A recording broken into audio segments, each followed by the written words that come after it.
Hello guys, this is your friend and we are back with a new fanfic. Which is what if Naruto falls in love with Anko and Kurenai, Yugao Part 1. And if you enjoy this fanfic then please press the like button and subscribe to my channel for more fanfic like this. And now let's start the fanfic. 7 months before Naruto born. Kushina Uzumaki was sitting on her home sofa surrounded by 4 6-year-old girls, all rubbing her stomach. She was giggling at the conversation they were having. The girls' names were Anko, Hana, Kurenai, and Yugao. The girls looked up to Kushina. As a goddess of shinobi, Kushina trained the girls when she had free time even with girls in different attributes, and she can proudly say that these 4 will become a force to be reckoned with. But she also cared for them as her own kids. They each were different in personalities. Anko was like Kushina as she was younger, brash, a prankster, and unhealthy, but she was the one to watch out for out of the 4 when it comes to anger.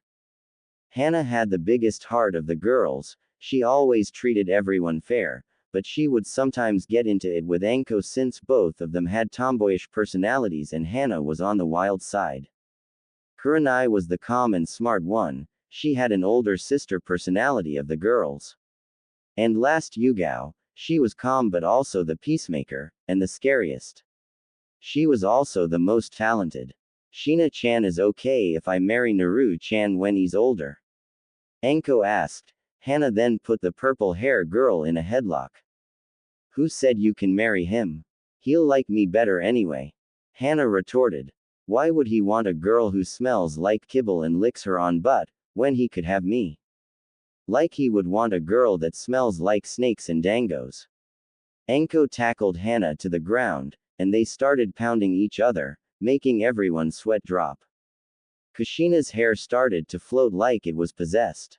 Girls may stop fighting. I would hate to have to punish you, she asked in a sickening sweet voice, causing the girls to stop immediately.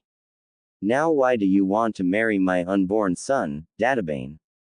Because if he's anything like you, he will be loads of fun and strong. Anko said. And if he looks like Hokage-sama, he will be good looking. Hana added. I'm kinda hoping he has Minato's knowledge. Kurenai spoke up.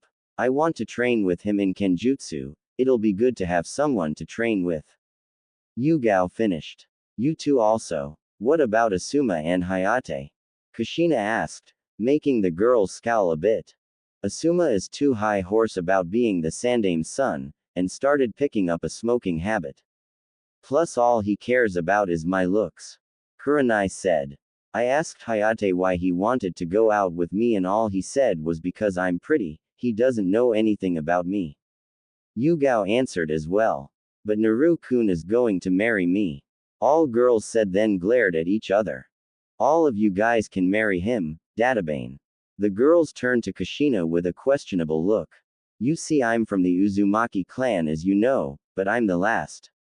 So since Naru-chan will be the last boy, he will be qualified for CRA, which means he can have multiple wives. The girls smiled and looked at each and nodded. I don't mind sharing, Hana said. Yeah, if we all can be happy, why not? Anko added. We're all best friends, so it won't be a problem. Yugao finished. Kushina smiled and went back to her. She came back a few seconds later with a marriage scroll. Okay. Sign your name here and bite your thumb to make a blood print, and also the engagement won't follow through unless Naru-chan signs as well. The girls did as they were told and signed without hesitation. Kushina that the girls were looking forward to her son's birth and she loved each one of them even if they did have their own quirks. Girls, can y'all promise me something? The girls nodded. If anything were to happen to me and Minato-kun, may you look after Naru-chan, just in case. The girls looked at each other and back at Kushina. We promise. After all, he's our future husband. -6 years later. A man was walking out the door of an orphanage with a moving sack on his shoulder. Stop struggling, brat. This is your punishment for all the lives you stole. He headed into the village, then turned down an alleyway where there was a group of people that looked like they were expecting him. The man pulled a blonde boy out of the bag who was tied up, and gagged. Now what shall we do with the demon? I say we cut him for every life he took that day, a random man suggested. I say we burn him, another guy suggested, making the boy shiver in fear. He didn't know why the villagers always did this to him. Let's rough him up a bit. Rip out his eyes and tongue. One more guy said. I say we kill the mob. A female voice suggested from the back of the mob. Yeah, I agree. Another female said. Kill the mob. Two more voices yelled. Then it settled. We kill the mob. The man paused after processing what he heard, and the group of men turned around, and as soon as they did, they were in an illusion, soon finding themselves in a forest on fire. 4 women were standing in front of them. One of them sent out snakes from her sleeves, which bit one of the men on his neck.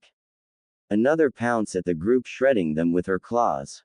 And last was killed by sword through their chest. Yugao, go report this incident to Ji-sama. Yugao signed. Fine, but first, how is Naruto-kun doing? She turned to see Kurenai untying the blonde. After she was done, Naruto backed up into a corner crying. Not one to be outdone, Anko approaches and kisses his cheek as well. Neither am I, we care too much about you, my handsome blonde. Naruto smiled with a flushed look on his face.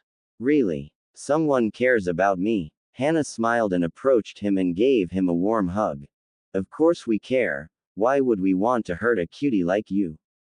Hana gave him a kiss away, making Naruto's face go darker. Yugao was the last to approach. She kissed the boy on the forehead.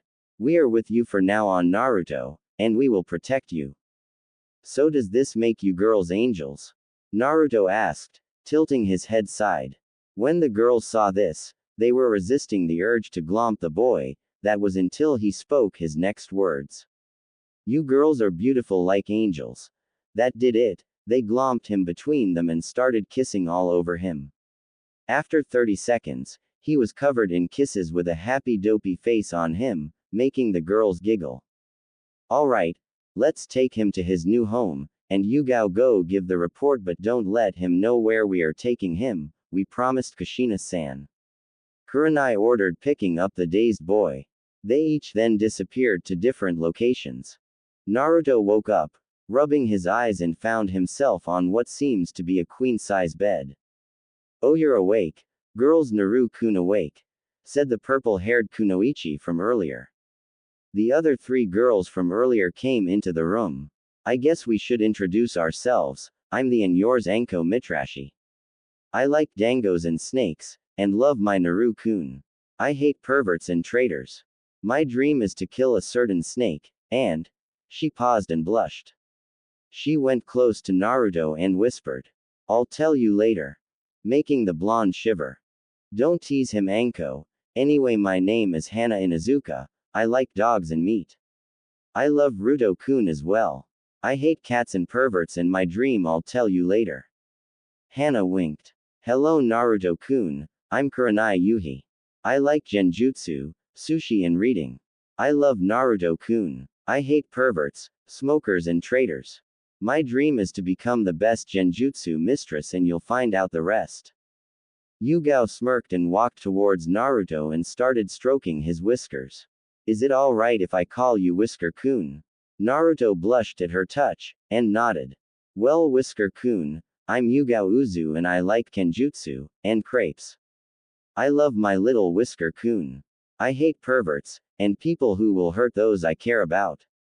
My dream is to become the strongest kenjutsu specialist, and like the others, you'll find out later.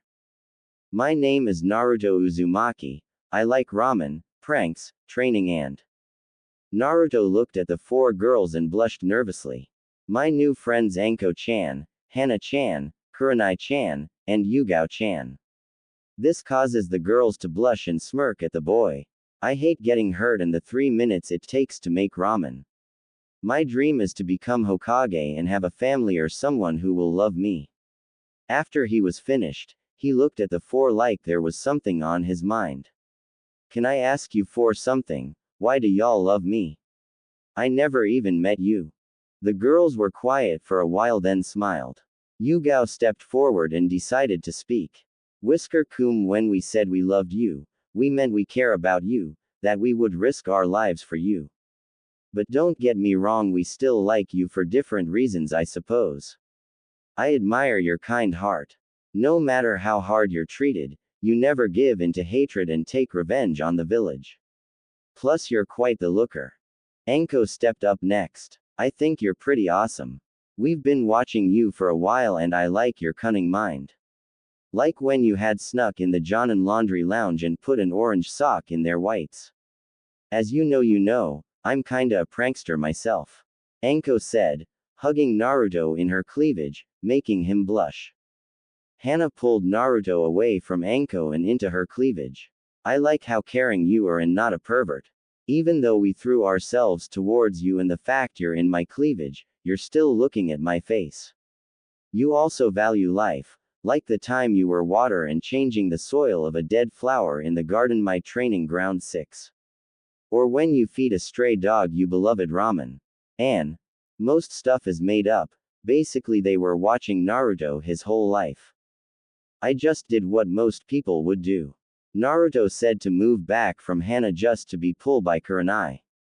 I also like how you would protect anyone no matter how bad they treat you, like when you protected the pink-haired girl, I think her name was Sakura, from being picked regardless who she treated you to. You have some great traits for a shinobi, but even greater for a man.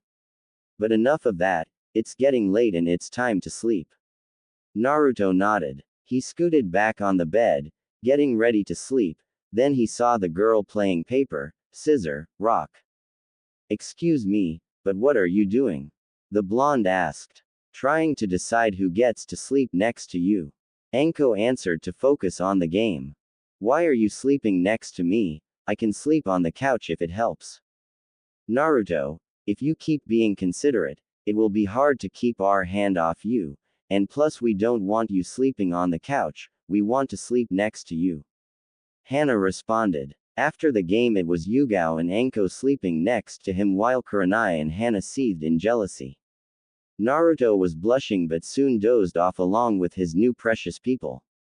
Life was going to get better for him. Yugao woke up the next morning alone, which confused her. She looked around, searching for Naruto and Anko but couldn't find the two of them. She got out of bed and put on, still wearing her nightgown, she walked out the bedroom door and headed downstairs to the kitchen. She noticed Kurenai by the stove cooking some breakfast and Hana was at the table drooling from the smell of bacon. Good morning Kurenai-chan, Hana-chan, where's Naruto-kun and Anko-chan? How should I know? You were the one sleeping with them. Kurenai responded. Well, they weren't there when I woke up, Yugao said. Maybe Anko-chan is with him. Hana added. After those words left her mouth, the three paused for a moment, then out of nowhere, they started panicking. As much as they love Anko, her sadistic nature was too much. They then split up to search for the blonde and purple-haired friend. After searching, Hana heard water running in the bathroom. She called Kurenai and Yugao to her location. When they arrived, Kurenai knocked on the door. Anko-chan, are you in there? Yes, Nai-san, what's the matter? Anko asked in concern. We can't find Naruto-kun, have you seen him? Yugao asked. Last time I saw him he was in bed. Anko asked. Kurenai and Yugao accepted it and turned to walk away. But stopped to turn to Hana and noticed her eyes were closed, sniffing. Her eyes shot open and kicked down the door, which confused the other two, so they followed in. When they arrived they saw Anko making grabbing gestures toward the scared blonde in the corner. Anko. Said girl turned to see three pissed off girls glaring at her radiating key with their eyes glowing red. She shivered in fear. Heh, found him. Anko said nervously. Few minutes later, Anko was surrounded by the other girls, Kurenai holding Naruto, while sitting on her knees holding a sign, I'm a bad naughty pervert, and I will never do it again. Anko looked down in shame. So, Anko looked at Yugao, who was glaring at her, repeatedly tapping her foot with her arms folded. What have you learned? What I did was a no-no and should have waited until he was older. Anko said in shame. She looked at Naruto. I'm sorry Naru-kun, I just wanted to do some bonding through skinship. Kurenai rubbed her temples with her free hand. It's fine to bond Anko-chan but don't force it and it takes time. What you did was perverted and Naruto-kun is too young for that. Naruto jumped out of Kurenai's arm and ran and gave Anko a hug. Okay Anko-chan, I thought you were going to attack me like the only grown-ups. Anko smiled and hugged the boy back, but mentally, all four girls were seething at the treatment of their prince. They started to explain everything to him and get his training started. Namikaze compound. Naruto was shocked to say the least. He was just told that these four girls who just entered his life knew his mother. He was told that these girls were his mistresses who would serve him. But he was against it until they told them they were fine with it as long as Naruto kept a good heart. But the most surprising information was that he was a Jinchuriki. The girls reassured him that the fox was not evil according to his mother, but they had no clue what happened the night of the attack and what made her go on a rampage. Naruto was also surprised that Kyuubi was a girl. Naruto-kun, I want you to concentrate and try to communicate with her. She is vital to your training. You don't have to worry, I promise she will not hurt you. Naruto nodded and sat down, crossing his legs in a meditating position. He stayed like that until he felt a pull and saw a flow of red chakra. Naruto Mindscape. Naruto opened his eyes and looked around to find himself in a sewer. This was his mind. Was it so dark and creepy? Naruto stood there, pondered about it, starting to wonder if it was possible to turn it to some else like his new home or at least a flower field. As soon as it left his thought, the whole area started to flash and he was now on a grassy field. Ah, that's better. Thank you Naruto-kun. Naruto turned his head to the source of the voice and saw a woman with long red hair, with fox ears and 9 tails, wearing a kimono. I'm glad to finally meet you Naruto-kun. My name is Kurumi and I'm the Kyuubi no Kitsune. Why, you're the Kyuubi? You don't look like a fox. You look like a beautiful girl. Naruto exclaimed. Kurumi walked to the boy and gave him a hug, blushing from the completement. Well, I am the Kyuubi and I overheard the conversation outside. Naruto-kun, I want to say I'm sorry for what happened the night you were born. We were attacked and I was placed under a genjutsu that caused me to rampage. I'm not sure who it was, but I'm pretty sure you will encounter him in the future. But for now I need you to learn to justice so I can train you and the girls. Naruto nodded and proceeded to listen to the instruction. Namikaze house. The girls were eyeing Naruto patiently, waiting for something to happen. Yugao was sure that the blonde met the fox, and from what Kushina had told her about Kurumi, she was very friendly. Naruto slowly opened his eyes and gave the girls a look that said he accomplished his goal. She said to go to the downstairs bunker, and one of you should know where it is. Basement door. It's this way. Kurenai got up and led the group down the hallway and to a door. She turned to Naruto before proceeding. This is a training bunker your family used when they needed some privacy.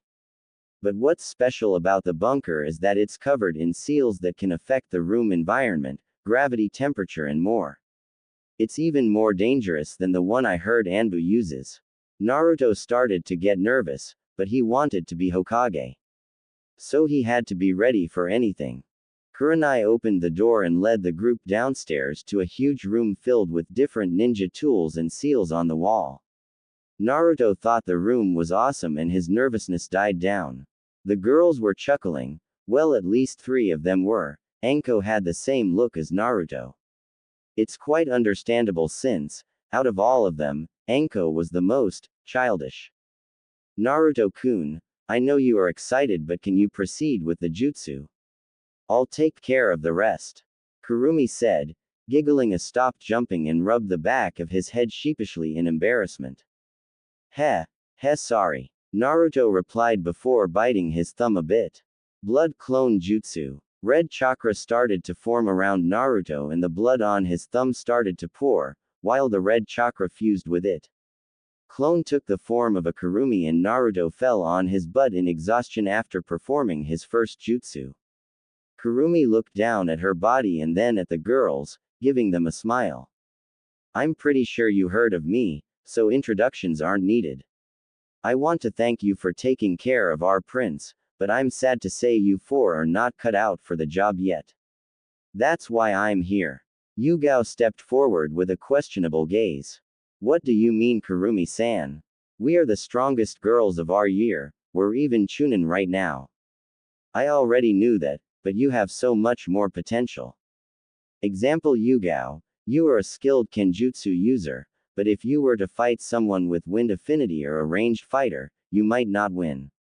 She turned to Hana. Hana, you rely too much on your clan techniques, which it's not bad but it will be predictable in the future. She looked at Kurenai next. Kurenai, you have perfect chakra control and are great at genjutsu, but what will you do if you fight someone who's immune to genjutsu? Out of all you, Anko has the best chance for survival because she's the only one who's well-rounded. All the girls nodded in understanding. Kurumi turned to Naruto. And don't think I forgot about you, my blonde fox. You will learn everything from your Uzumaki scrolls, to ninjutsu, kenjutsu, taijutsu and so on. You have so much potential and I plan on releasing it. Naruto looked down in embarrassment. Do you think I can do it? No. Naruto looked at Kurumi in disbelief, saddened, but Kurumi grabbed his face and made him face her. I know you can. Naruto-kun, you will achieve great things in the future, I know it. Naruto had tears in his eyes and gave the demon a warm hug, which she returned. Dhe broke apart and walked in front of them. I'm going to rebuild all of you from scratch. You girls will be marked as Naruto vixens and guards, his own personal Anbu. After that we will work in every field together. We will not leave this bunker for no reason. It will be hell and make you want to die. But the benefits will be worth it. If you let me be your sensei in place of Kushina-sama, I promise I will bring out the best in you. So the question is, will you let me guide you? Hi, sensei. The girls said in unison, alongside Naruto. Kurumi smiled and gave them an unnerving evil grin. Let the training begin. 4 years later, Hiruzen was sitting in the council after being called in a meeting.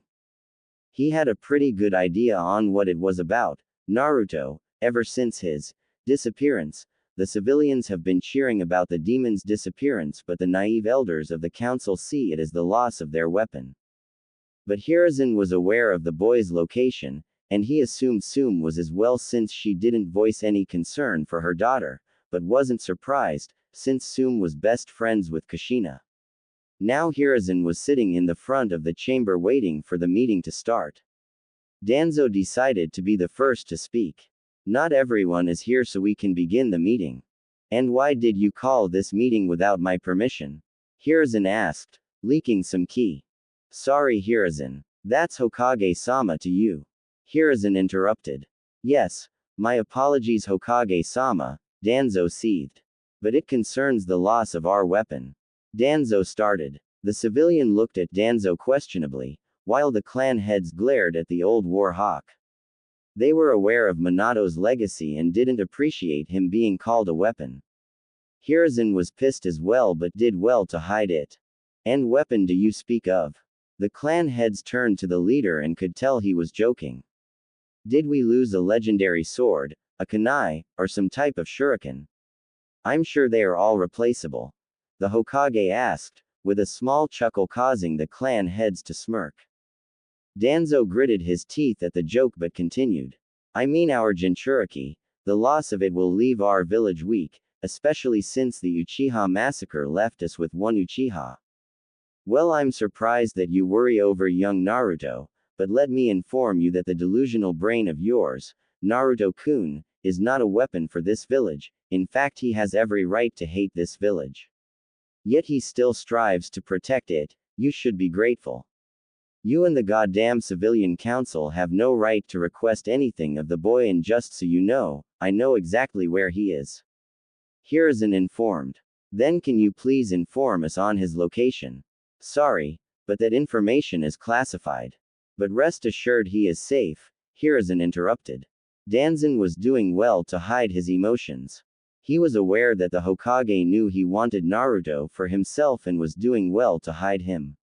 What he found strange was that his root agent that was tailing him was found dead and he had no idea who it was. Someone was protecting him from in and outside this village. Koharu decided to speak. Hokage-sama, we are just concerned for the status of the village. With the Naruto-san, the village will be looked down as weak. The Sandame chuckled. I find your concern for the village false. You and the council keep others from adopting the boy, making him feel lonely, beat on him and make him feel hated. You do realize without me and the ramen owners, Naruto-kun would have given into his inner darkness a long time ago and most like result in the release of the fox. Hiruzen stated, causing everyone to pale in fear.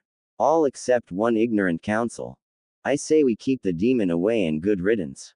We have Uchiha-sama here and that's, his head was sliced off by a hidden Anbu, causing the council to shiver in fear. He knew the law. Anyway, I assure you the boy is safe and that's all you need to know. Meeting adjourned. 2 years later, Hiruzen was glaring at the stack of paper and trying to find out the secret behind the devil. As he continued mentally cursing the stack, he felt the power pulse of chakra behind him. Soon after, his Anbu fell to the floor unconscious. He was to question what just accrued until he heard a voice behind. Hey Gigi, how have you been? Hiruzen turned around and saw a blonde-haired boy sitting on the window sill, smiling at him. Naruto-kun, is that you? The blonde kept chuckling. Of course it is, Dadbao. Naruto, 12 years old, got off the window and hugged his surrogate grandfather. Hiruzen was happy to see the boy, but after the greeting he noticed Naruto was shirtless. Plus Naruto looked like he was 16 years old, he had to say he was impressed. Naruto's hair was spikier, and he had a six-pack. He was well-toned, but another thing he noticed was Naruto's eyes was blue but slit. Naruto, why aren't you wearing a shirt?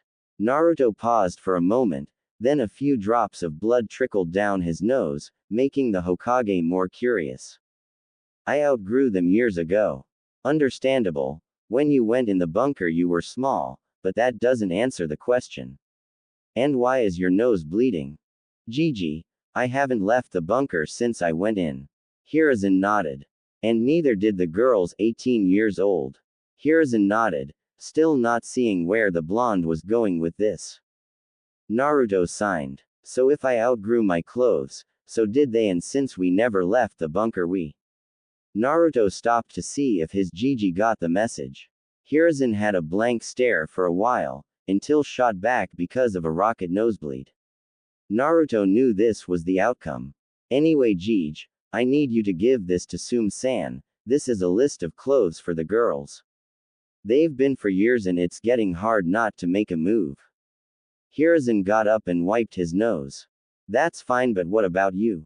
The girls said they don't trust me to pick out my clothes, so they're taking me shopping later to play dress up. Naruto blushed a bit. Anyway, tell Sum she can come by my compound to drop the girls' clothes off. Naruto then jumped out the window, and as he did, Hiruzen noticed a fox tattoo on his shoulder with a 1 on the fox head. But he snapped out his thoughts when he heard girls squeal. He looked out the window to see girls chasing the blonde, almost like they forgot he was the so-called demon. Namikaze compound. After being chased by a horde of girls and losing them, Naruto arrived home. When he walked in, the first thing he noticed was a Yugao an, all girls or but nose, maybe small lime, sitting at the kitchen table reading his new book, The Demon Princess Volume 1. Naruto couldn't get enough of this sight no matter how many times he gazed at any of the girls. After the training, Yugao had a toned body which fit her. Naruto was the same size as her because of Kurumi turning him and his spoils to quarter Hanyu. What amazed him the most was that she had double Ds, which was a great benefit for him and it put her in the lead in size. But the biggest change to Yugao was that she had red streaks in her hair. Hey Yugao Haim, I'm back. Said girl looked up and smiled.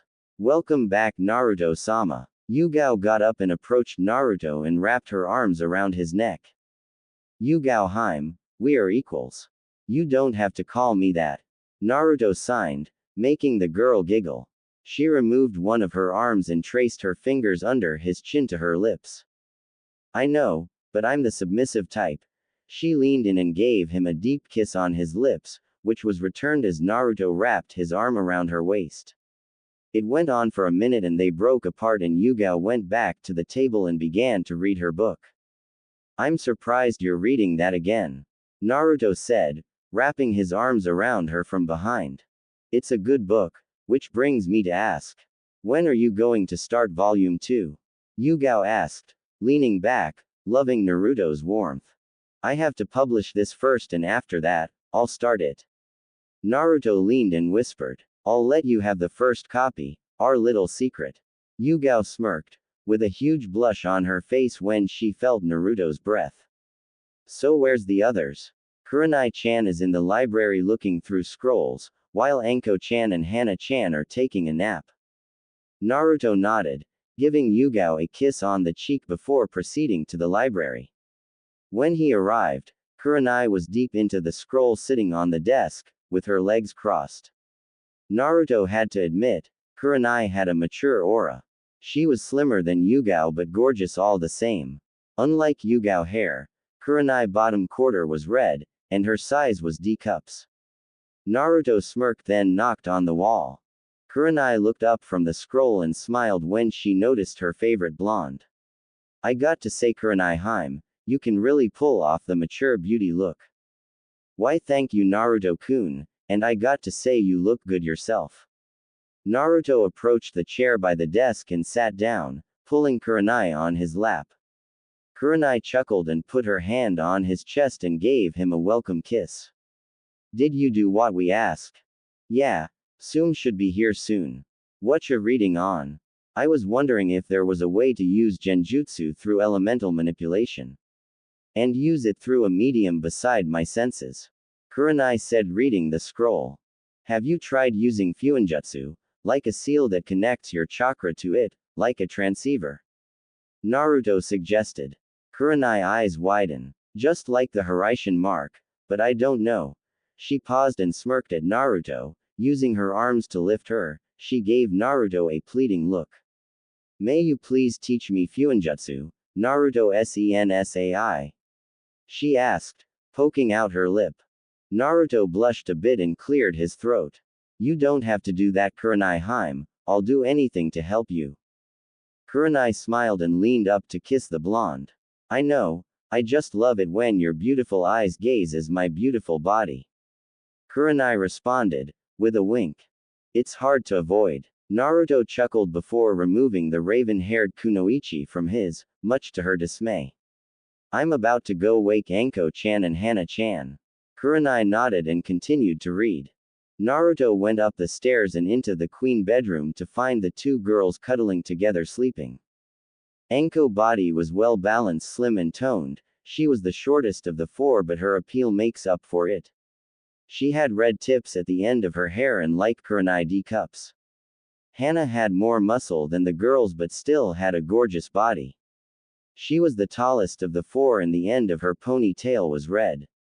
She had C cups but a bigger. Anko-chan, Hana-chan, time to wake up. They groaned a bit but were still sleeping. Naruto walked to them to wake them, but as soon as he got closer, they pulled him in the bed and started kissing. When they pulled back, Naruto had a goofy grin on his face. Anko gave him a smirk. Hey Naru-chan, did you enjoy that? Hana gave a confident grin and joined Anko. Most guys would kill to be in bed with two girls in the. Naruto got up and smiled. You planned that? Both girls nodded, causing the blonde to shake his head in amusement. We have to get ready, your mom will be here soon, Hana-chan. Anko-chan can make sure the hot spring is heated. The girls got up and went downstairs with Naruto following behind. As soon as he made it downstairs, he noticed Sum was here. Sum turned to Naruto and gave him a feral grin. Damn, pup you grew. Guess Hokage-sama wasn't joking. Sum felt the power radiating from Naruto. Something was screaming alpha about him and her and hormones were acting up. Thanks Sum-sama. Kutta. Sama. Shit, pup, I'm not that old. Sum growled. If you have any bad girls in the harem, let me know, and I'll decide. Naruto gave her a foxy grin, making her blush. My apologies, I was just trying to show respect, Sum-chan. Naruto said in a quiet tone, making the Inuzuka clan head blush harder. We was about to go into the hot spring, want to join?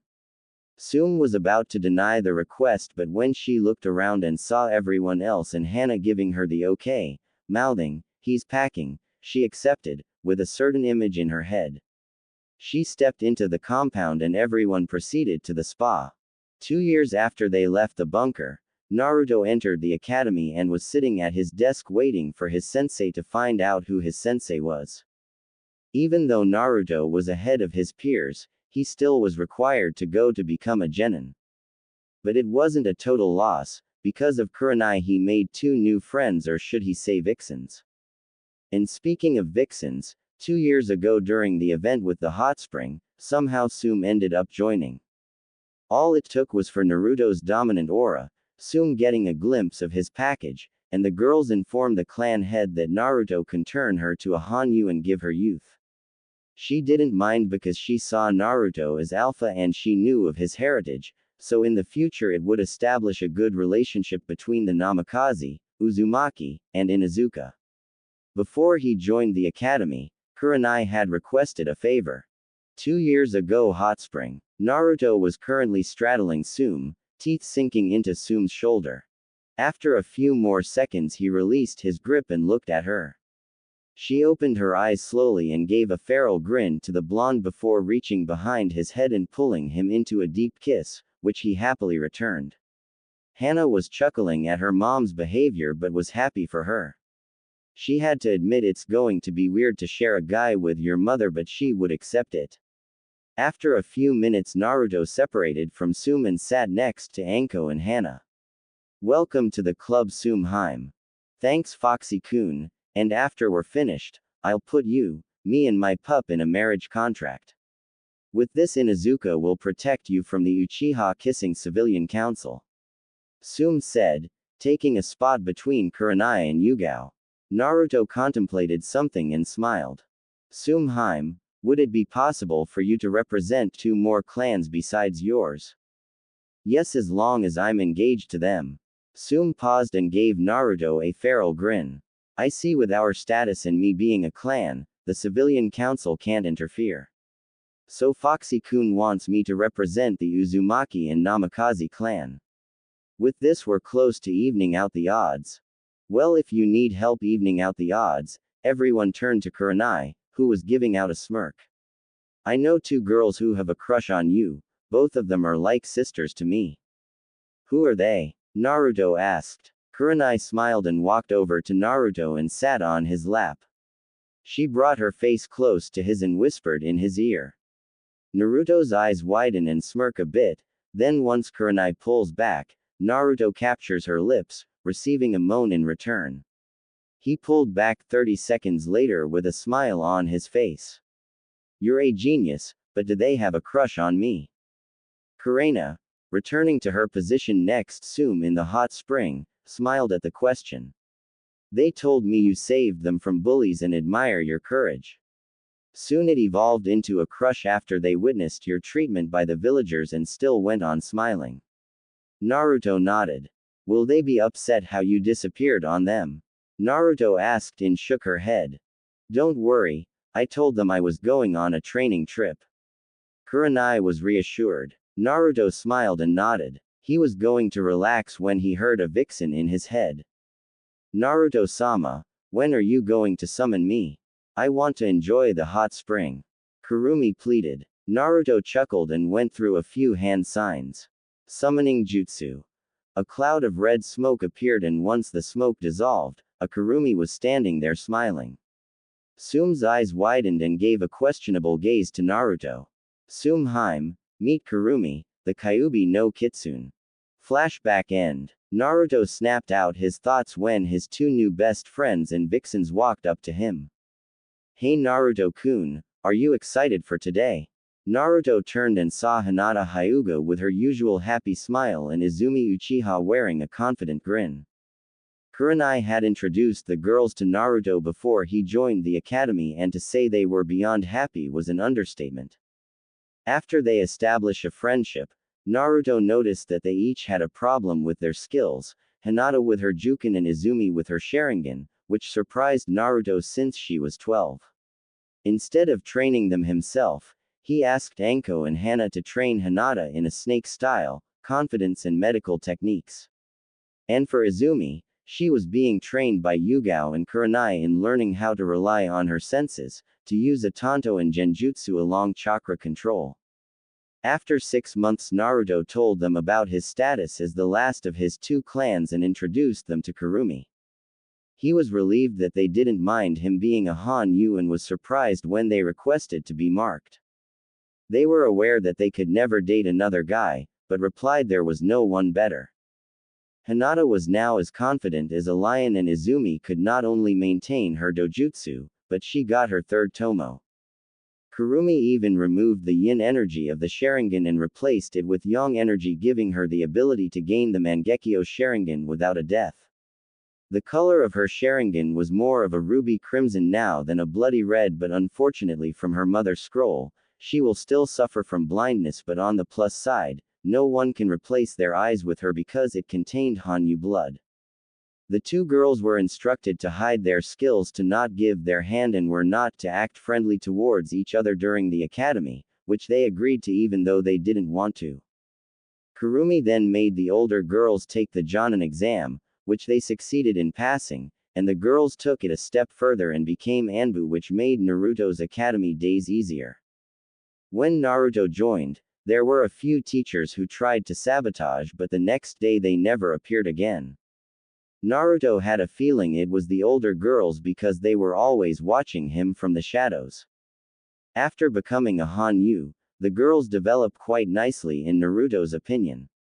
Hinata looks the same as Shippuden with red streaks in her hair, but she still wears the jacket from Naruto. She has double C's. Izumi's body was like an imitated version of Yugao, slim and athletic. She wore a dark blue tank top and black Anbu shorts, and just like Kurenai, the bottom part of her hair was red. She has C cups, and to both the girls and Naruto dismay, they started gaining a lot of attention from a lot of boys. "Hey Hinata-chan, Izumi-chan, are you excited?" Naruto asked. "Of course, although it would be better if we're on the same team." Hinata responded. "I agree, you 2 are the only one who I would want to be teams with, but since me and Hinata have different dojutsu that can't work together according to everyone else, we won't be on the same team." Izumi informed the 2. "Well, I do know that Hinata-chan is going to be on the Kurenai Heim team. But I'm not sure which team we're going to be on, Izumi-chan." Naruto said. "I think. Hey, what are you 2 doing sitting next to this loser?" The 3 looked up and saw Kiba giving the girls a perverted grin. Izumi stared at him for a while and turned back to Naruto, ignoring Kiba. "Anyway, before I was rudely interrupted, I asked you a question, Hinata-chan and Izumi-chan, why are you with this loser?" Kiba said, taking a seat next to Izumi, putting his arm around her. Izumi was getting agitated and turned to Hinata. "May I take this one?" Izumi asked the Hyuga. Hinata giggled and gave a nod. Izumi smiled and in a flash grabbed Kiba's neck, pinning him to the wall. Izumi glared at Kiba with a cold gaze, causing the boy to quiver in fear. "Now listen here, Mutt, I'm going to give you 3 rules. Rule 1. No looking at me nor Hinata-san pervertedly. Rule 2. No touching us at all, only Naruto-kun have that privilege. And finally Rule 3. Never insult Naruto-kun in front of us, or do I have to bring your Hana-san and Sum-san into this?" Kiba's face went pale at the thought of his sister and mom punishing him. They strictly told him not to insult Naruto and show him respect. He ignored, thinking he was the alpha and they were delusional. But now he was having second thoughts. "Fine, but we're not done." Kiba plopped on the floor and went to his own seat as Izumi returned to her spot next to Naruto, enjoying each other's company as the rest of the class walked in. As Naruto was Hinata, he felt irritation through his mark and it was coming from Izumi. He turned to see her glaring to the front of the class. He followed her gaze towards Sasuke Uchiha. Naruto understood. Izumi was half Uchiha and was kicked out by Sasuke's father. She resented the Uchiha because they care about power more than family. In her words, they were selfish, arrogant, and spoiled high horse holes. Naruto gently squeezed her hand, grabbing her attention. He closed the gap and gave her a quick peck on the lips, making her blush. Don't worry about him, you're part of our family now. Izumi smiled and nodded. Hinata smiled at the interaction and joined in. If you want Izumi-san, I can call you Oni-san, the Hyuga offered. Sure, who wouldn't want a cute little sister like you? Izumi answered. Oni-san it is. Hinata giggled and Naruto was smiling towards the interaction. But their moment was ruined when they heard two female voices coming from the hallway. I'm first. Two girls by the name of Ino Yamanaka and Sakura Haruno, two of Sasuke's fangirls. Naruto always questions why they were even in the academy, they never try and only seem interested in the emo. But soon Iruka walked and saw the girls bantering about a seat next to the royal stick in the. So he used his big head jutsu to force them to sit down. Excuse me Iruka-sensei, but where is Mizuki-sensei? After the question was asked by Sakura, Naruto began to chuckle a bit, especially since he knew exactly where the hating bastard was, after what happened last night. Flashback. On top of the Hokage monument, Naruto was lip to lip making out with Sume. After he took her out on a date, Naruto decided to show her the full moon from the best view, and because it was the full moon, Sume was lusting for the blonde very badly and she couldn't contain it. After bringing her up there, she pounced on the blonde and smashing her lips against his, while straddling him, with Naruto holding her, supporting her and for his pleasure. But the moment was interrupted when both Naruto and Sume smelt snake and chemical fumes. They both turned their heads to see a short, Naruto, wearing an orange jumpsuit, jumping out the Hokage window with a scroll on his back. Sume and Naruto turned to each other and grinned in amusement. Naruto-kun, why didn't you tell me you were planning on stealing the forbidden scroll? Naruto adopted a thinking pose before answering. I didn't know I had a plan, but I gotta say, the orange jumpsuit looks nice, maybe I should get a pair. You better not, the color is fine but the jumpsuit is terrible. If you do, you will not be allowed to go shopping by yourself. Sume threatened playfully. Naruto chuckled and got up. Alright, but can you inform Gigi about this? I'll handle Mizuki-tem. Sume nodded and shushin wei, Neko-chan. Yugao appeared out of nowhere. How may I be of service to Naruto-sama? Naruto chuckled at Yugao's submissive attitude, and if he was free he would probably pounce on her. Yugao, feeling his lust through the mark, smirked with a blush on her face but wasn't noticed because of the mask. Naruto-sama, I'm happy that you would make a move but maybe another time.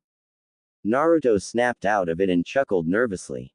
Sorry but later tonight meet me in my room. Yugao blushed and nodded in excitement. Right now, I want you to come with me to subdue Mizuki. I'll fight him but I want you to deliver him to our hubby Haim. Yugao nodded and they both started leaping after the fake Naruto. If you don't mind me asking, why not just kill Mizuki? Yugao asked. As much as I would love to put him out of his misery, I'm pretty sure he is working with Orochi-tem, and when Anko-chan finds out, I believe Mizuki will suffer a fate worse than death. They both shudder at the thought of Anko torturing sessions. At least she would be happy to torture someone who had it out for you. Who knows, she might give you a reward for the capture. Yugao commented as they proceeded through the forest. With Mizuki and Iruka. Naruto, why are you doing this? Don't you want to be Hokage? Iruka asked, looking from the ground at Naruto, standing on the branch. Haha, you are a fool Iruka, I'm not Naruto, I'm the Ninetales and I need more power to destroy this pathetic village. Naruto answered, laughing menacingly. Iruka narrowed his eyes. Something not right here. Iruka thought. Who are you? There's no way you are not Naruto. I know Naruto. He's a hard worker and would never stoop so low into stealing and cheating out hard work, Iruka said. At least someone knows me. Nice jumpsuit by the way. Both Iruka and Naruto turned to see another Naruto standing on a branch on the side. Iruka's eyes widened while Naruto was seething. Mizuki Tem, can you drop the act and next time you do a transformation, get my height right, I'm not that short anymore. Naruto gritted his teeth before a puff of smoke surrounded him, revealing the silver-haired Chunin. I don't know why you are here, but this is great. Now I can kill you and Iruka and blame his death on you. I'll be seen as a hero and they will let me have the scroll. Except for the fact that the Hokage loves me, you can't open the scroll because of the blood seal, and there's no way you're walking out of here alive. Naruto challenged. You're a fool if you think you can beat me, a Chunin. Mizuki taunted and began to smirk evilly. Hey Naruto, do you know why the village hates you? Iruka got worried, while Naruto cocked an eyebrow. No Mizuki, it's forbidden. Iruka tried to warn. It's because the Kyuubi was sealed inside of you, you are the Kyuubi. Mizuki laughed, expecting a shocked gasp from the blonde, but when he looked at Naruto, he just had a blank face. I'm the Kyuubi? Naruto asked. Then he pulled down his pants and bent down in front of Mizuki, showing his. I don't see 9 tails, do you? Mizuki was seething. No, you insolent brat, the fox took over your body. The Chunin yelled. Really? Naruto asked, pulling his pants back up. If I was the fox, why would I eat ramen and play a few pranks, when I could have killed everyone? Naruto asked, tilting his head. Because you're just a brat, you're weak. Mizuki answered smugly. But you said I was the fox. Naruto responded, his eyes flashing red while looking at Mizuki's eyes without the Chunin knowing. Naruto linked Mizuki's mind with his before continuing. And if I'm the fox, what's that behind you? Mizuki narrowed his eyes and turned around, and his face turned white as he sank to his knees, looking up at a giant fox staring down at him. So the Tem who's been messing with Naruto-sama. Naruto's sweat dropped at the suffix. Mizuki just sat there in fear, not knowing what to say. So, any last word before you die? Mizuki just stayed quiet for a brief moment before speaking.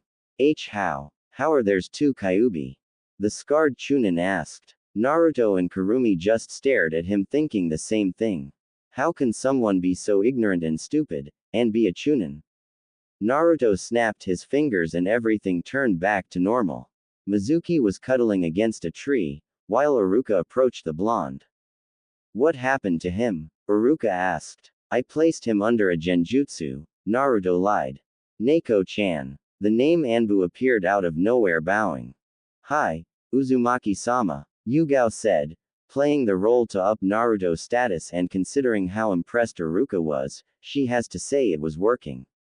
Can you take the traitorous Tem to Anko-chan, and tell her she has a new toy, and also tell her he smells a lot like snakes?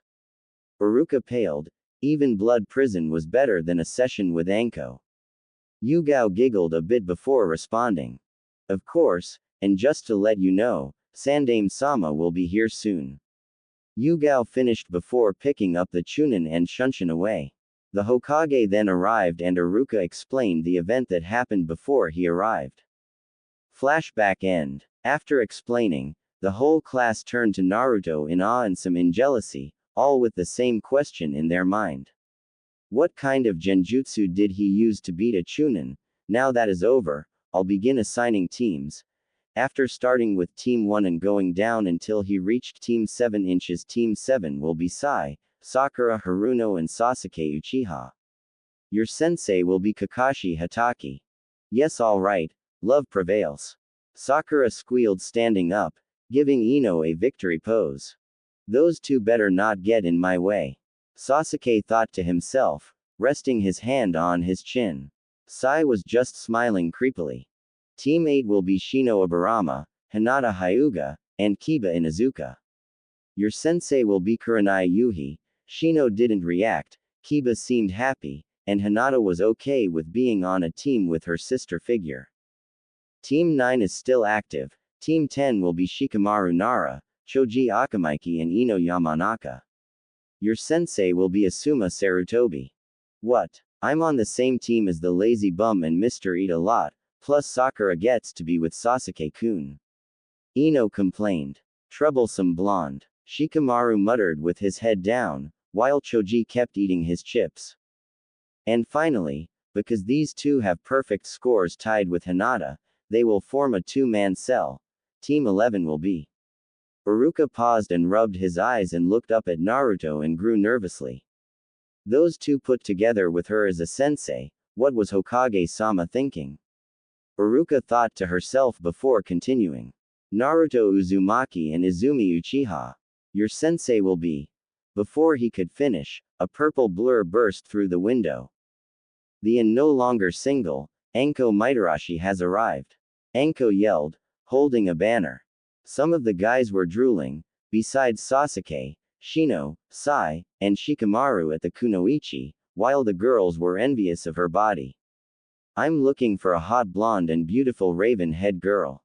Naruto and Izumo chuckled and stood up. Meet me at the dango shop ASAP. Anko ordered before disappearing in a fire shushin. Naruto and Izumi followed with a wind and lightning shushin, surprising the class. How did they do that? I'll get Izumi to tell me. Sasuke thought to himself. Dango shop. Anko was sitting at the table waiting for her new students, enjoying some dangos thinking about the future. She was excited to be Naruto's sensei because she would be with him all the time. She also liked Izumi. Even though the young Uchiha took pride in her clan, she wasn't a spoiled brat like the other one. As she was enjoying herself preparing to put another dango in her mouth, she felt someone cover her lips with theirs. She opened her eyes and saw blonde hair. She smiled and returned the kiss, adding a little tongue. Izumi chuckled while everyone else blushed. Naruto pulled away and smiled. It tastes like dango. Anko gave him a flirty smile.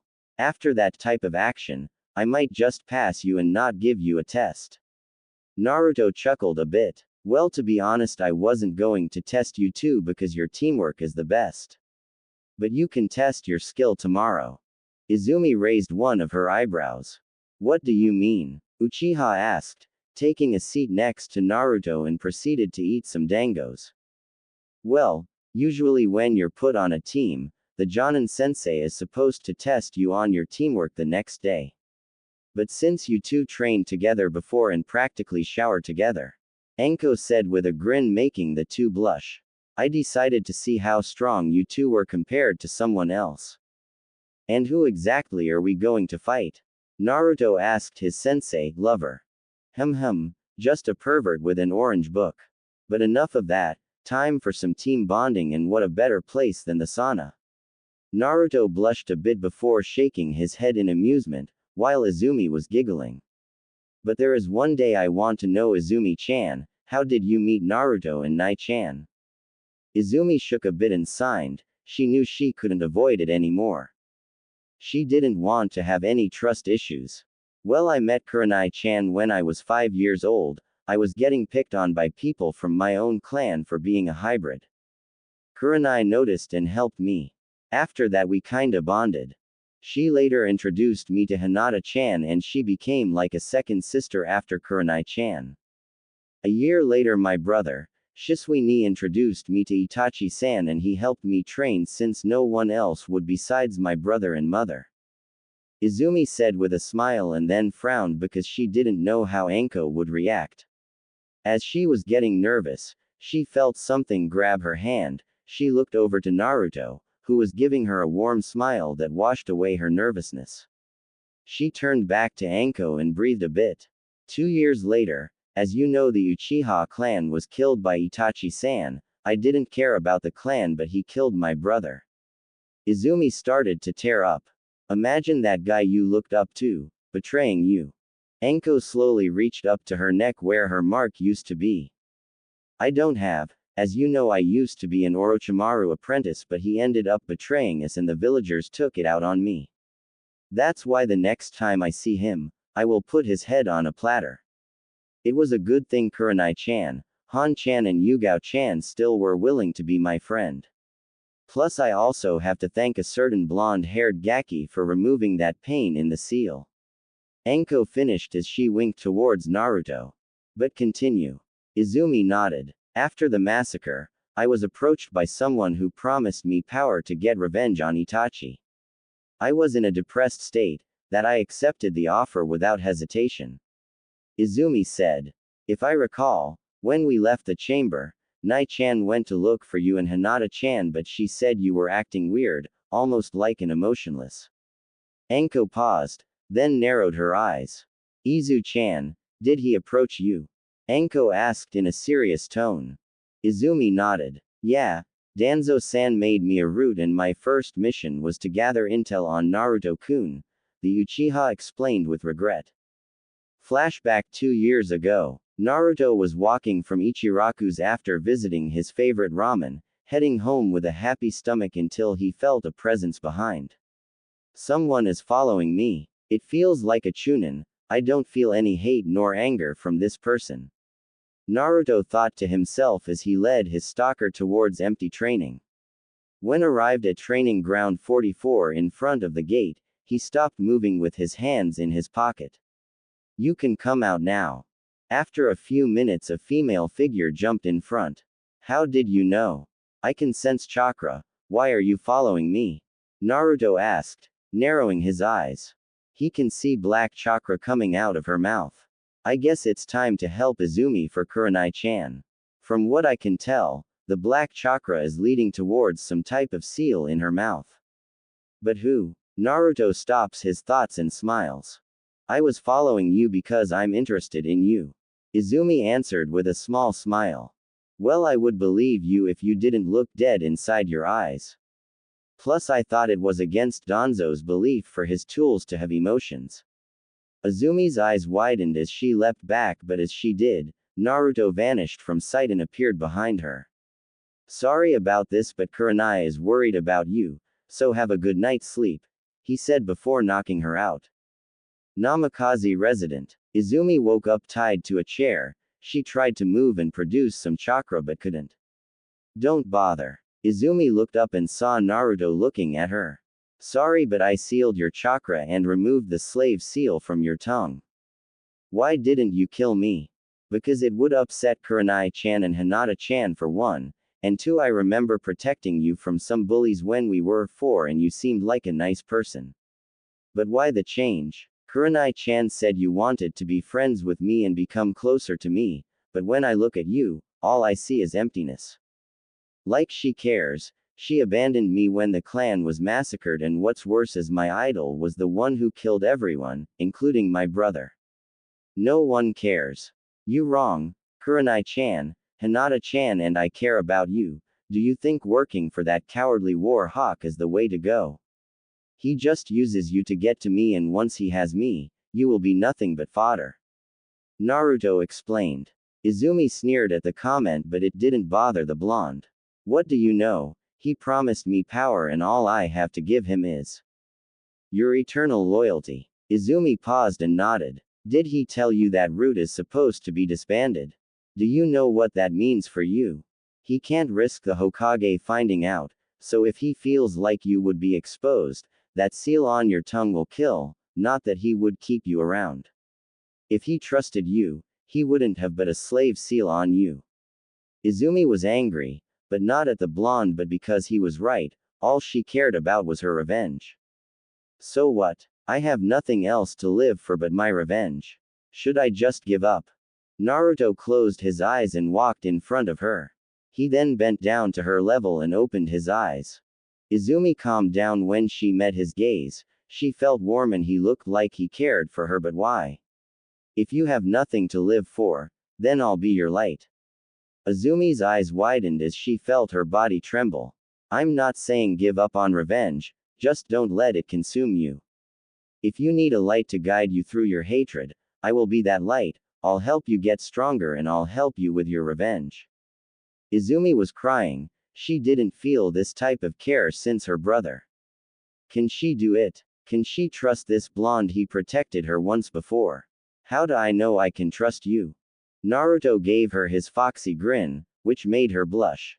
Because I'm going to become Hokage and the Hokage protects all his precious people. I'm one of your precious people. You're precious to Kurenai-chan and that means you're precious to me. I will never abandon you like Itachi. Naruto said as he cut the restraint. When Izumi was free, she leapt into Naruto's arm, embracing him in a hug. I'm sorry. Can you tell Kurenai I'm sorry? Naruto wrapped her arms around Izumi and smiled. You can tell her yourself when she returns. If you ever need anything, don't be afraid to ask. Naruto offered. Izumi looked up at Naruto with a real smile and nodded. Flashback end. After that Naruto took me and Hinata-chan to the bunker with Kurumi-sensei and the rest is history. Izumi finished, wrapping her arms around Naruto's, laying her head on his shoulder. Wow, to think that Warhawk would stoop so low. But it's to be expected. Anyway, let's go home and get some rest for your tomorrow fight with the Cyclops. But while we wait, we can do some skinship exercises. Anko said with a perverted smile. After finishing their dangos, the group head back to the Uzumaki complex to relax a bit. When they arrived, they noticed they were the only one home. So Naruto went to his room and got out his clothes and put a towel over his waist and headed off to the bathhouse.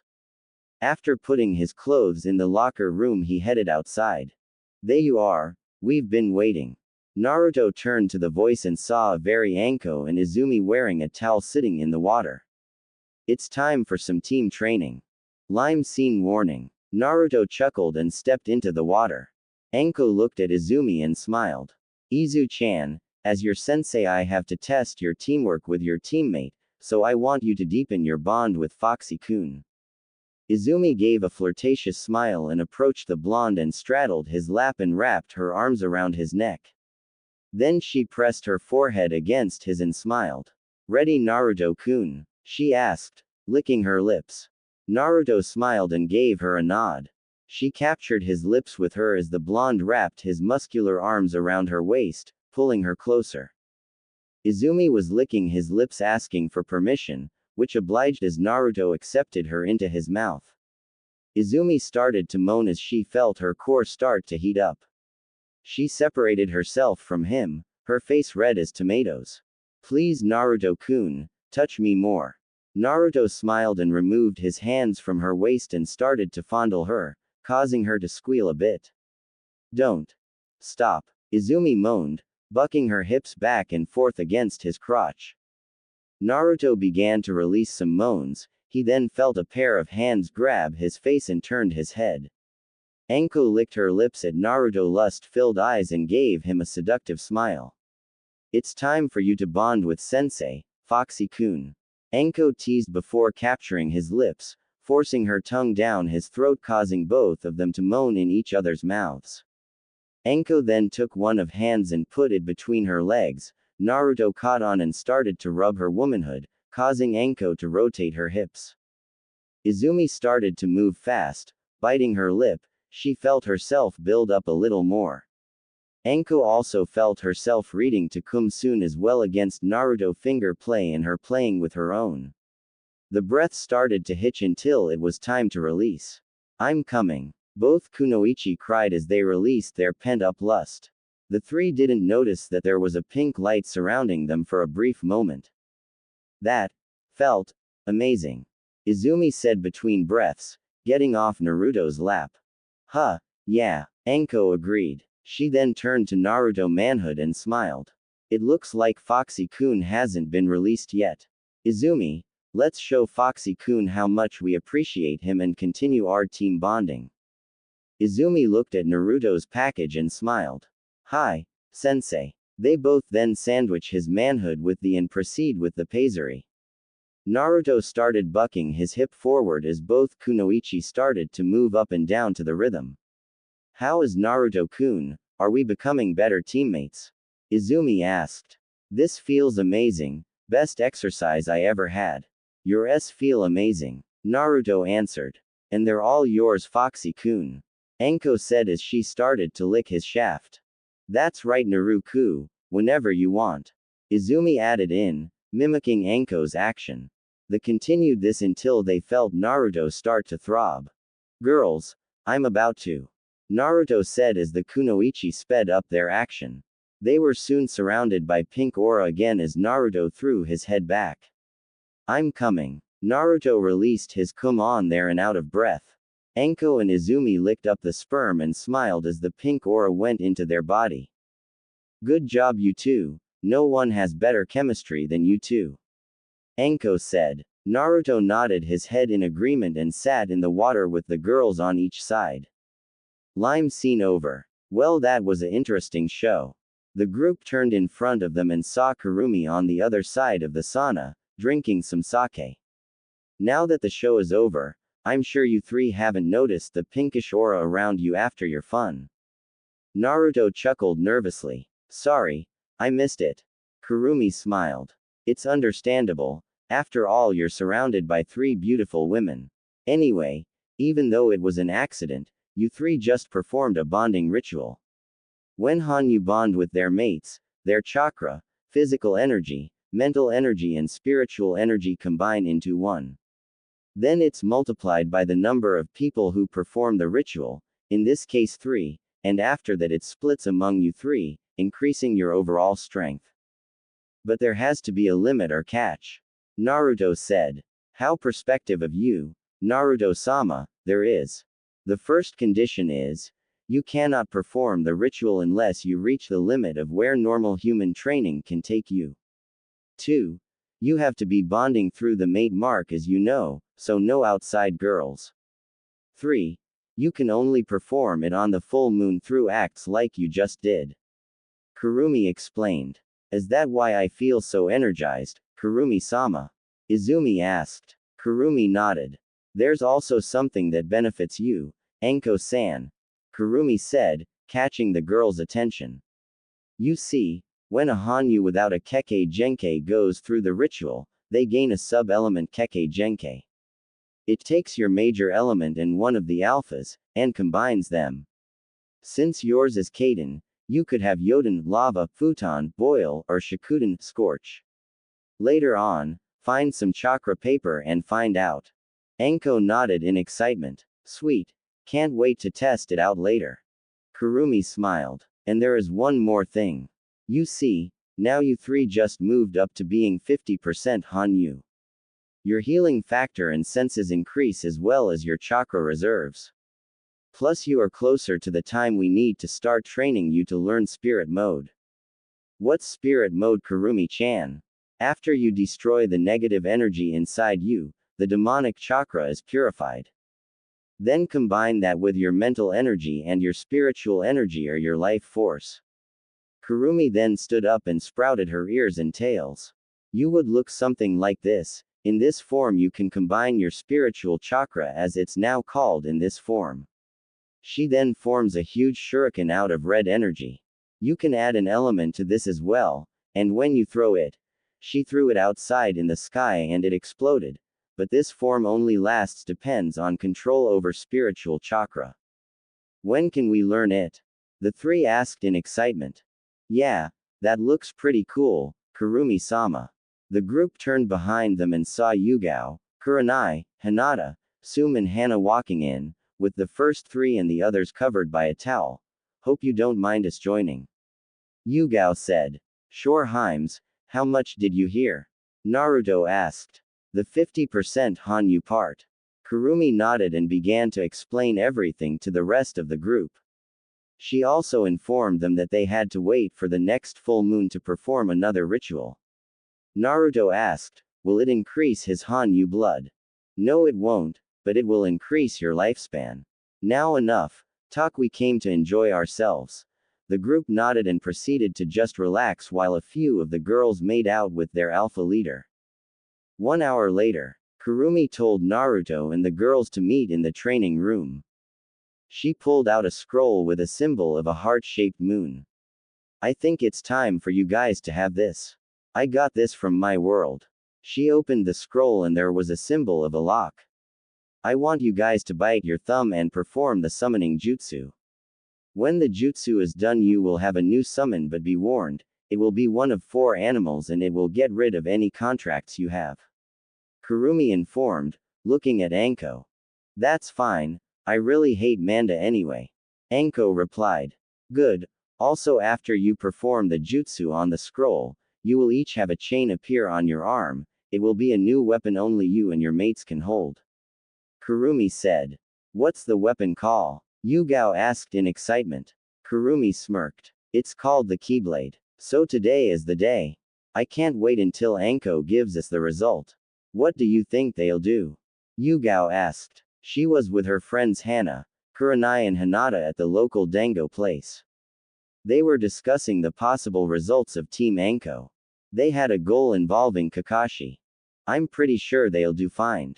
Oh shit, he's here. Kurenai said, pinching her temples. All the other girls gave her a confused look. That was until Asuma appeared. They now knew what she meant. Hugh Kurenai, how are you? Asuma said, taking a seat next to the red-eye Jonin. Kurenai signed. I'm doing fine. Why are you here, Asuma-san?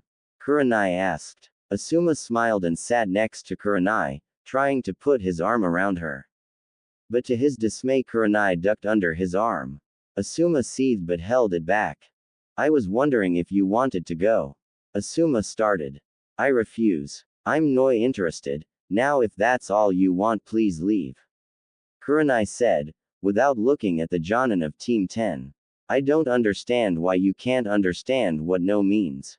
And I don't understand why you would refuse me. I'm the son of the Hokage and very strong. Asuma responded. Kurenai signed and looked at her sister wives, who gave her a nod. She smiled at them and turned to the bearded Jonin. Well, if you really must know. I don't want to go out with you because I'm interested in someone else. Asuma gritted his teeth in anger.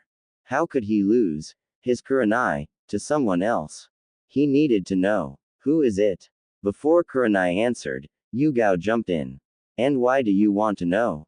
What will you do with that info? This doesn't concern you. Asuma told the cat Anbu.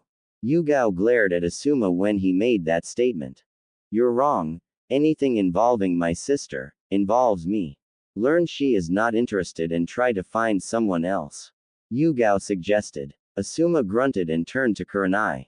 This isn't over, you'll be mine. Asuma said before walking away. Kurenai smirked and touched her fox mark on her neck. Not likely. I don't understand why guys can't just give up. Yugao nodded in agreement. I understand. Hayate has been asking me out every chance he gets.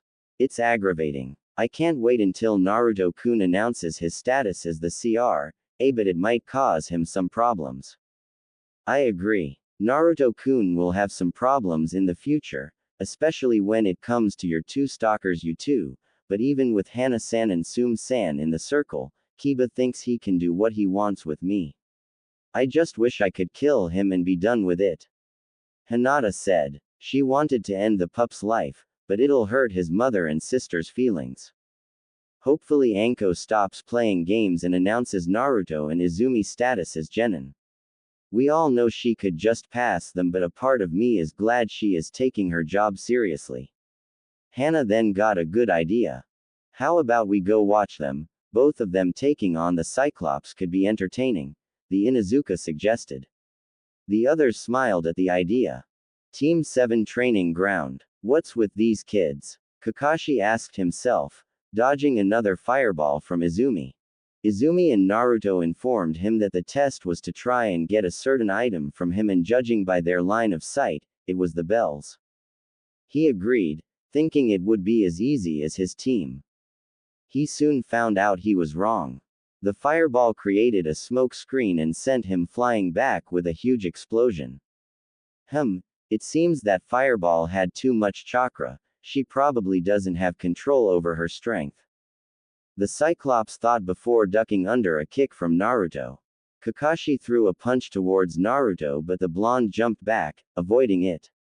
Izumi charged Kakashi with a kunai in her hand. Kakashi took out some shurikens and tossed them towards the female Uchiha. Izumi parried them all and tossed the kunai towards Kakashi, but unknown to him until he tilted his head to dodge the kunai, there was a paper bomb strapped to. Shit. Kakashi screamed before the bomb went off. Wow, Izumi-chan, are you trying to kill him? Naruto joked. That won't be enough, I'm pretty sure he's okay. Izumi said, laughing along with her teammate. Soon they stood back to back scanning the area for Team 7 Sensei. Not left, right, behind, front or above. She looked over her shoulder into her lover's eyes and nodded. They both started to go through some hand signs. Earth style. Rock breaker. Lightning style. Shocking quakes. Izumi and Naruto slammed the palms on the ground, lightning coming from Naruto and cracking on the earth from Izumi, destroying the field. Kakashi jumped from the underground sweating a bit. Are you trying to kill me? Kakashi asked. Naruto chuckled a bit. Sorry Kakashi-san, but we wanted to test our skills even though we completed our objective. What do you mean? I still have the bells. Izumi smiled and spoke up. We were never after the bells, we just said we were here to grab something. Here you go, Anko-sensei. Izumi yelled, tossing her a familiar orange book to Anko. Kakashi's eyes widened as he reached into his pouch looking for the book. What? How did you get that? Kakashi asked, surprised. Anko caught the book and smirked evilly. Doesn't matter. Now students. Your sensei will be teaching you some elemental manipulation. My primary element is fire, so I'm going to show how to use your chakra to form fire, but we need something to burn. Oh, look at what I happen to be holding. Kakashi started to sweat like guy after he ran 500 laps. Now Anko. Let's not be hasty. Oh that's right, you love this book more than life itself. Tell you what, I'll give you the smut back and in return, I want 1 CA ranked jutsu of each affinity. Or the book turns to ash. Kakashi, faster than lightning, pulled out 5 scrolls and tossed it towards the snake mistress. Anko shook her head disappointedly. Naruto and Izumi laughed at the Cyclops' pervertedness. Hey trash. Team 11 turned to see Sasuke approaching Izumi with a scowl on his face. How did you awaken the Sharingan? I demand to know. Izumi glared at Sasuke with cold eyes. The weak shouldn't demand nothing of the strong. Train more. Izumi answered. Soon Kurenai and the rest joined them. A red fox walked by, which Team 11 recognized as Kurumi. Sakura approached the group. That's right, you should help Sasuke-kun. The Pinkett yelled. What do you mean? That's right. No one suggested that, Naruto said. Kurumi eyed the girl suspiciously. Weird, I noticed for a while now. She always seems to be talking to someone, but she's not a Jinchuriki like Naruto-sama. Maybe I can use this. Kurumi in her fox form, walked to the Pinkett and nuzzled on Sakura's leg, causing the girl to turn to the fox. Wow, so cute. Sakura picked up the fox and hugged it. Naruto looked at Kurumi confusingly, but was shocked when Kurumi bit Sakura on the shoulder, pouring some of her chakra into her. OWWW. Sakura yelled in pain, tossing Kurumi on the ground. Damn, stupid fox bit me. Kurumi hopped into Naruto's arms and nuzzled him in the neck. Kurumi, what did you do? Let's just say I'm helping her with her mental trauma. Anyway, now that you succeeded, I think you should celebrate with Kurenai-san and Hinata-san. They deserve it, while not taking them out and then having a little fun. Kurumi suggested. Naruto turned to the females of Team 8 and smirked. He walked up to the two, gaining their attention. Hinata blushed and leapt into his arms, nuzzling her cheeks with his, making the boy chuckle. Hey Hinata-chan, Kurenai-chan. How about for your celebration for becoming a team, we go out, just the 3 of us? Hinata squealed and gave the blonde a deep kiss. Sure Naruto-kun, I love to. Kurenai walked up to the blonde and kissed him on the cheek. Sure Naruto-kun, and if we enjoy it, we might give you a reward, Kurenai said with a wink. Sure, in fact, I thought of something special for the both of you. Naruto said with a smirk. The group proceeded to leave, but Naruto went a different route from the group to set up the date and the girls went to the dango shop.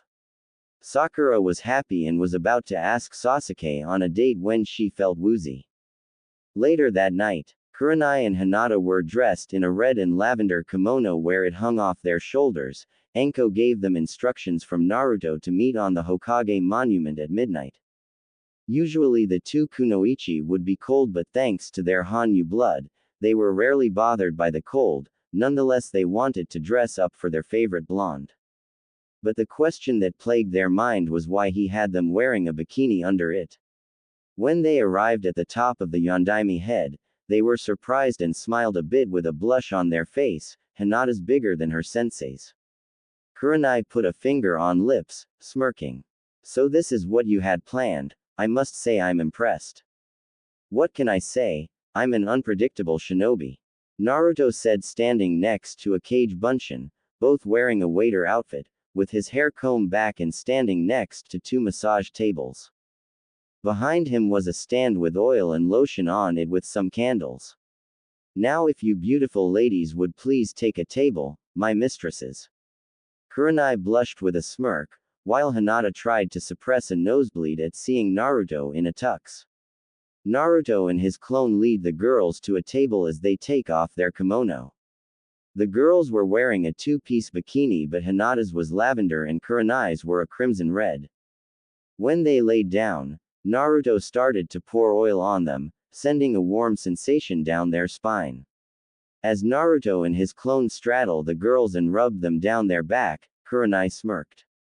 Naruto-kun, you won't be able to cover every spot unless you undo my bikini strap. Hinata giggled at Naruto's shocked expression. The blonde smirked and bent down and undid the strap with his teeth, causing the raven-haired girl to shiver when she felt his hot breath. The other Naruto reached around a cupped Hinata's with his oil hands, causing her to moan. More Naruto-kun. Naruto started to nibble on Hyuga's ear, while continuing to massage her. Meanwhile, Naruto was in a heated makeout section with Kurenai pinning him on the table, both their tongues wrestling for control, her hanging freely. Kurenai started to grind against his groans, causing the blonde to moan. I must say, Naruto-kun, this is a great celebration. Kurenai said, separating from Naruto's lips. I'm glad you are enjoying it. Naruto responded by turning to Hinata and the clone, watching them both making out with the Hyuga on his lap. Shall we continue? Naruto asked, turning his attention back to Kurenai. Kurenai gave the blonde a seductive smile. Of course. Kurenai answered, claiming his lips. Haruno residence. Sakura was laying in bed trying to get some sleep, squirming in pain. She kept twisting and turning, while sweating like she had a fever. What she didn't know was that the cause was inside her mind. Sakura Haruno mind. Sasuke-kun is amazing, how dare Team 11 get in his way? I'll make them pay, cha. Then when Sasuke-kun gets older, we're going to get married and have all his kids. Inner Sakura ranted. So this is who she was talking to and the weird presence I felt. Inner Sakura turned around and saw Kurumi standing there smirking. Who are you and why are you here? Me. I'm a therapist and here to fix some head trauma. Kurumi said, looking around Sakura's mind, seeing different images and scenes of Sasuke. It was easy to say she was disgusted. Head trauma. There's no head trauma. Inner Sakura yelled, before a hand plunged into her stomach, causing the girl to look down in surprise. Don't look scared. Inner looked at Kurumi. You can't die. You are a manifestation of this girl's true thoughts and made of chakra, but I can cleanse you. I'm just giving you a small gift that will help you in the future and get your mind off that pitiful Uchiha. Kurumi explained. Inner was then surrounded by red chakra from head to toe. Kurumi stepped back and smirked. When the chakra disappeared, Inner was standing there with her eyes closed. So how do you feel? Kurumi asked. Inner Sakura opened her eyes and it had slits in the middle. I feel better than before. And what do you think of your Sasuke-kun? Inner sneered.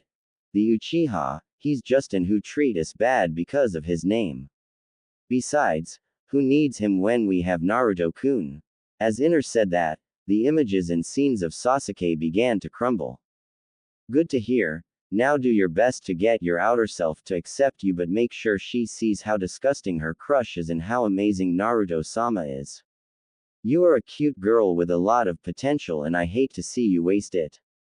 Of course, Kurumi-sama. Question: how much of an influence do I have on her personality? It should be the same as before, just ease her into it and she'll be a better person for it. My chakra is fading, so good luck. Of Kurumi-sama. Inner saluted before Kurumi disappeared. Kurumi turned and started to walk away. Now to begin, she said, walking to a door that had emotions listed on it. Naruto was laying in bed, then he started sniffing the air and a smile appeared on his face. Hana-chan, he mumbled, wrapping his arms around something soft. You rang, Naru-kun. Naruto opened his eyes and saw Hana staring down at him, straddling his waist. He gave her a warm smile, which she returned. Morning, Naru-kun. Thinking about me? Hard not to. Naruto responded, kissing the female Inuzuka. Hana moaned into the kiss. After the kiss, Hana got off the blonde and smirked. Love the kisses, but breakfast is ready. Naruto nodded and got out of bed. After getting dressed, he met Anko, Yugao, Izumi and Kurenai downstairs. He greeted the girls. So it's been like 2 months since your graduation. Anything planned? Well, hopefully Hokage-sama would be nice enough to give us a B-rank mission. Anko said, reaching for some bacon. Kami knows we're ready for it. Izumi commented, grabbing a bagel. Naruto smiled. Gigi just doesn't want to show favoritism. We only a 3-man squad. Anyway, I know this isn't interesting, but have you noticed something weird about Sakura? Yeah, she's been fawning over you. I wonder what changed. Anko said. Maybe she realized how bad the tem is and came to her senses. Hana said. Actually, you can thank me. I kinda placed some of my influence on her. Akane said, appearing out of nowhere. Naruto narrowed his eyes and smirked. Explain. Haruno residence. Sakura just looked at herself in the mirror. Hair a mess, but for some reason she didn't care. Not only that, she has been training and changing since the past 2 months, and it was thanks to Inner. What surprised her was that Inner been convincing her to like Naruto, and the more she thought about the blonder, the more her heart raced.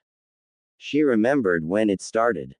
Flashback. Sakura woke up and went down to get some breakfast. Good morning, Sakura. I made some egg salad sandwich and tofu, her mom said. When Sakura heard that, for some strange reason her face twisted into disgust. She wondered why. That's what she always ate to keep up her diet.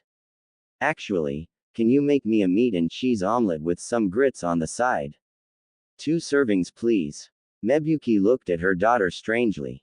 Sakura honey, are you okay? I'm fine, just feeling a tad bit hungry. Sakura replied. Flashback end. Sakura ate everything off her plate, surprising both her and her mother. What surprised her even more was the day she met up with her team. Flashback. Sakura was headed to her team's training ground. When she arrived, she saw her crush and sigh. Good morning, Sasuke-kun. HN. Sasuke responded. Sakura grew a tick mark. I said good morning, you prick. Sakura before covering her mouth. Sasuke looked disturbed. I'm sorry, Sasuke-kun. I don't know what came over me. Sasuke turned the other way, which made Sakura depressed. What was that? Now Sasuke-kun hates me. Well, I say the emo, he don't deserve us. You should give up on him. Inner Sakura said. Sakura was surprised at her inner thoughts. What are you saying? Sasuke-kun deserves any girl he wants. I can't wait to marry him. Inner scoffed. Yeah, right. There's nothing like marrying a guy who treats us like crap. You date someone like Naruto-kun, now that's a man. Sakura's jaw dropped. Naruto. He's the rookie of the year, strong, smart, handsome, and Okami his beautiful eyes. Inner finished. Sakura had to admit, Naruto was good looking. Wait, why is she thinking this? She likes Sasuke. Good morning. Sakura turned to Kakashi, who broke her out of her thoughts. Morning, sensei. What are we doing today? Sakura asked. Well, we'll be doing some D-rank missions. That is all. Kakashi answered with an eye smile. And? Sakura asked. And?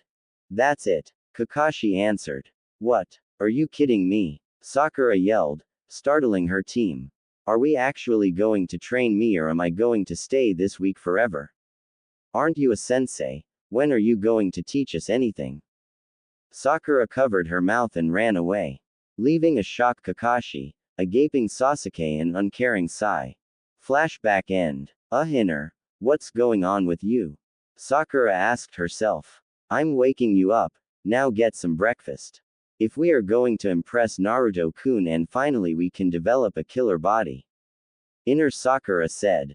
What do you mean? Sakura asked. Did you actually think you were going to develop a body by dieting? Look at Hinata.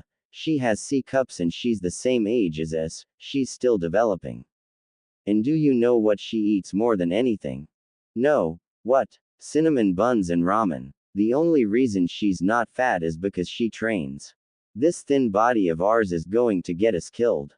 So eat 2 people worth of breakfast and find some women to train with. Inner said. Sakura nodded and proceeded to actually eat some real food and put on some tight shorts and a tank top that covers the top of her chest. With Naruto. Okay, now it's time for some ninja tag, and this time I'm not going to be it because I'm the only boy. Naruto said, narrowing his eyes. The girls chuckled. Now who's going to be it? Anko smirked and raised her hand. I'll be it. Naruto nodded. Okay, what's your personal rule?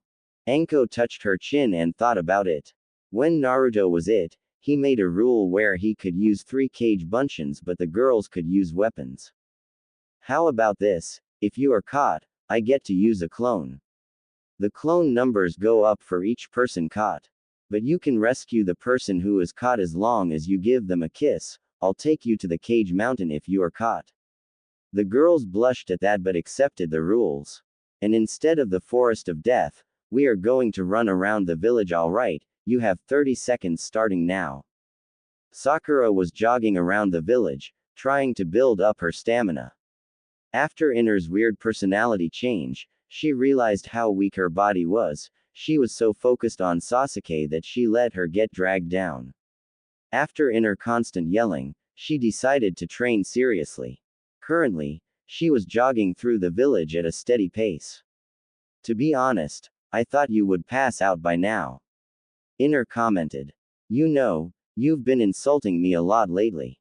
Well, someone has to. You are smart outer, but I'm just treating you how you've treated Naruto-kun. The difference is, you deserve it and I'm using it to motivate you.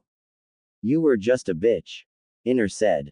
Sakura signed at this. If anyone else told her this, she would have denied it, but to hear it from her inner thoughts, that was different. I really was a fangirl to the core, wasn't I? Inner smiled at this. Her outer self was changing to a better kunoichi. Now if she could completely destroy her crush on the Uchiha, she could get Sakura to become one Naruto's mate. Yeah, but you've become a better person. To show it, why won't you become friends with Naruto-kun and treat him a little better and don't hate him because someone else tells you to? He's a good person. Sakura thought about this and nodded. Honestly, she wished Naruto had a crush on her again. After seeing how happy Hinata and Izumi were, she wondered how it would feel if she gave the blonde a chance. Look, it's the demon and his. Sakura snapped out her thoughts when she heard a villager comment. She looked up when she heard laughter and saw Naruto being chased by his sensei. Anko leapt towards Naruto, but he did a backflip over her and dodged her grasp. Gotta do better than that, Anko-chan. Anko smiled at him. I will catch you, Foxy-kun. She said, rushing at him again. Sakura jumped up to a building and saw Anko in the distance, chasing Hinata and Izumi after she lost Naruto. What's going on? Ninja tag, Anko is it, and she's trying to catch us. Naruto answered, appearing next to the Pinkett, startling her. Sorry about that. I must say you look good in gym clothes, training. Sakura blushed at the comment before composing herself. Yeah, I realized a while ago how weak I am, so I was doing a morning jog to try to build my stamina. Naruto nodded and got an idea. Okay, how about you play tag with us? It'll help build your stamina and evasive skills. Plus it's more fun. Sakura looked down at the ground. But the others don't really like me. I don't think they would be okay with this. Nonsense. Ladies, Naruto called. In a few seconds, multiple women appeared. Anko had her hands on her hips frowning. Naruto-kun, why did you stop? In the middle of my turn. She then turned to Sakura with a questionable gaze. And why is she here? Naruto smiled and wrapped his arms around Sakura. Well, believe it or not, Sakura here wants to play with us. Izumi cocked an eyebrow. Really? I thought she hated us and would find this immature for kunoichis. Sakura blushed in embarrassment. No, I want to play, if that's okay I mean. Izumi narrowed her eyes and smirked. Fine, but no fangirling. Sakura nodded her head and joined the group. Inner smirked. Outer was bonding with Naruto's group. Once Outer becomes physically ready, Inner could make her move. Report. Hi, the target is still with his group, sir. They seem to be playing tag. And the traitor? She's with him. What are your orders, Danzo-sama? When the two are alone, you are to kill the Uchiha girl and bring me the boy. To have the village thrive, he will become my weapon and Konoha we reign over all. Danzo ordered. Sakura was exhausted. She wished she took training more seriously. She was so exhausted after a simple game of tag. But she really did enjoy herself. Sakura didn't have many friends since she started crushing on the Uchiha and her crush always ignored her. Seeing Hinata and Izumi enjoying themselves around Naruto kind of made her feel jealous. It was getting close to the afternoon. The group decided to head to Akamaiki's barbecue place. When Sakura was about to protest, she was stopped by Anko claiming it'll help her get bigger, which shut her up. As they head to the spot, Naruto stops midway and narrows his eyes and smirks. Anko turned to her student. What's wrong, Naruto-kun? Oh nothing, Izumi-chan, I think you and I have some business to take care of. We'll meet up with you guys later. Naruto said. Izumi was about to ask what he was talking about until her enhanced eyesight saw a root in the shadows. She smiled and nodded. Alright, lead the way. Naruto and Izumi left the group, confusing Sakura.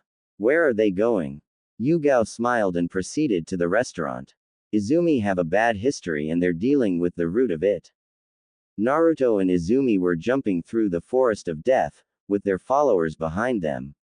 I think this is far enough. Naruto said, landing on the branch. Izumi landed on one lower than him.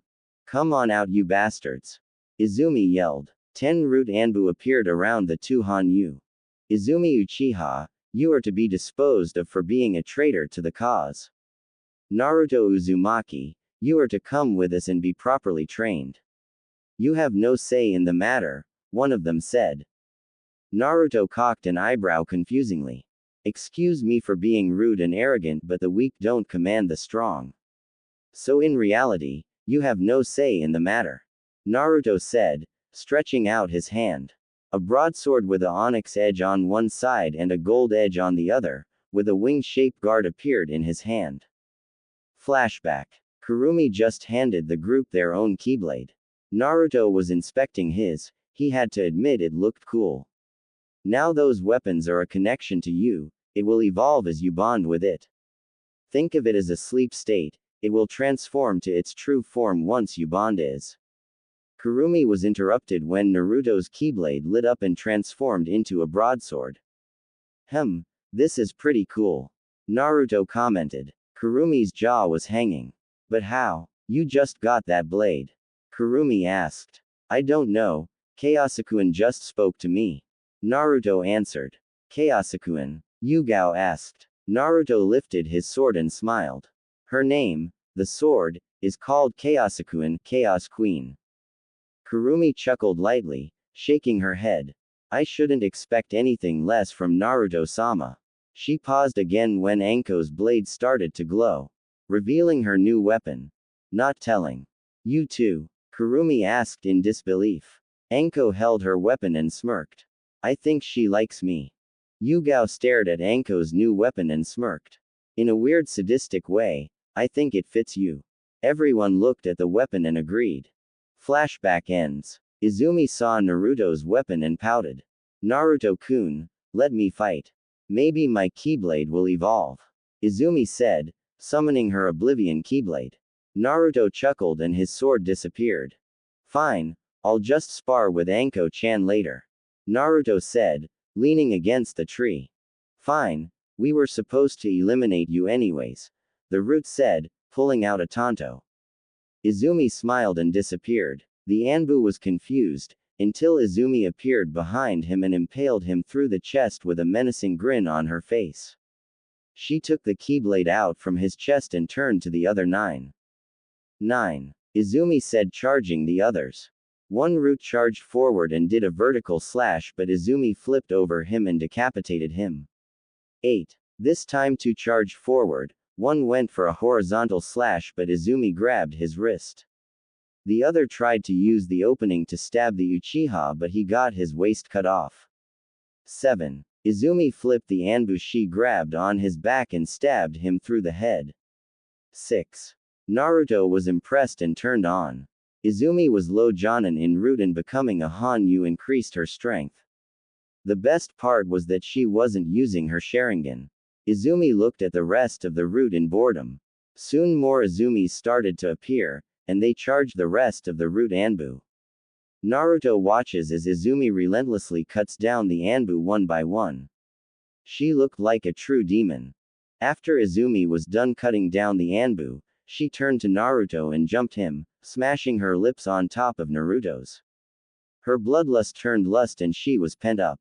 Naruto wrapped his arms around her waist, pulling her closer. Izumi pulled back and smiled. That was fun, but my Keyblade didn't evolve. Izumi said with a cute pout. Give it time, now let's meet up with the others. Izumi nodded and they proceeded. Danzo was seething. 10 of his Root seals died out, which means they were killed. He underestimated the Jinchuriki. He has to be cautious on how to approach this. Soon Naruto, you'll be my weapon or die. Later that night, Anko was sweating as she tried to go to sleep. She was unconsciously groping herself, moaning in pleasure, thinking about her alpha. She was not sure where this came from but it was slowly building, her tension. Quote exclamation mark. I can't take it, Anko needs some playtime now. Anko then got up and quietly went to Naruto's room while wearing nothing but her panties. She didn't want to wake no one up, especially Kurenai and Yugao. Kami knows what would happen if she was caught by those two, ow. Anko mumbled as she ran into something. She looked up and her eyes widened. Hana, what are you doing here? Hana was rubbing her head and looked at Anko. I would have asked you the same but I can smell the pheromones on you, I'm guessing you were having trouble sleeping. I know we said we would decide who goes first. Naruto-kun, breakfast. Kurenai called but pouted when she didn't get a response. He usually eager to eat. She walked upstairs towards his room and knocked on the door but still no reply. Naruto-kun, it's time to. What the hell? Kurenai said. Huh, I smell food. Yon morning Kurenai-chan. Naruto said smiling but he didn't receive a reply. Kurenai-chan, what are you looking at? Naruto asked. He looked down and saw Hana and Anko sleeping next to him but what surprised him was their appearance. Anko-chan, Hana-chan. What happened to you? Hearing his call, both girls woke up. What do you mean Naruto-kun? Both girls asked, rubbing their eyes and yawning. Anko was the first to open her eyes and when she laid her eyes on Naruto, she gasped. Foxy-kun, what happened to you? Huh, what? Naruto-kun, why do you have fox ears and a tail? Hana asked. I should be asking all three of you that. Kurenai said, causing the three to tilt their head sideways. Kawaii. No, get a grip. You can snuggle later, right now you need answers. Naruto, Anko and Hana studied each other and Kurenai was right. Naruto had blonde fox ears and a tail with the tips white. Anko's was purple with brown tips and Hana's was brown with white tips. Anko hugged Naruto and started rubbing their cheeks together. Kawaii. Anko squealed. Kurenai was about to stop them until she heard the two start to purr. Both of you are so adorable. Kurenai said when her barrier broke before ran and hugged her mate and lil sister figure. I see it finally happened. Kurumi said, poofing in the room. I figure Anko would have been first but I guess things happen for a reason. What do you mean Kurumi-san? Hana asked, wagging her tail. Basically you and Anko-san had an evolution ritual. You and your mate perform a ritual that allows you to evolve into more of a demon. It's an instinctive thing that's hard to resist. Kurumi said. But why didn't it happen to the rest of us? Kurenai asked. Because it depends on the person's willpower. The only reason I thought it would happen to Anko is because she's a pervert with no self-control.